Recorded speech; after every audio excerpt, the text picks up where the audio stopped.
Lahat ng sekta at mamarelihiyon ay nag-aangkin na sila lamang ang maliligtas at may nagsasabi na walang relihiyon na makapagliligtas.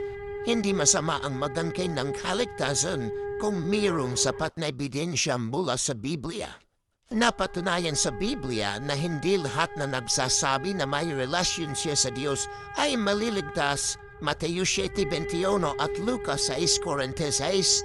At napatunayan din po sa Biblia na mayroong relihiyon na ililigtas, bagamat ang lahat ng sekta at mga relihiyon ay nag-aangkin na sila lang ang ililigtas.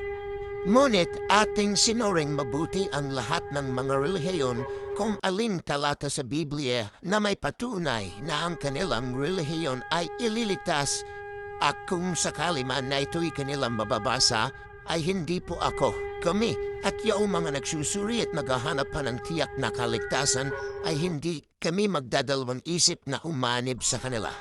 Ngunit alam niyo ba na kung bakit kami hinananatili at napapaloob sa relihiyong ito ng kawan ng Diyos, ay nagpapasalamat kami sa Panginoon sa kanyang ipinangako na bukod tanging relihiyon na ililigtas at ang tanging mababasa sa Biblia na ililigtas, Ezekiel 34:22.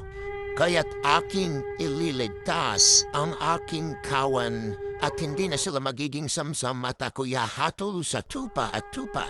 At pagka ang Diyos na po ang nagsabi, aking ililigtas ang aking kawan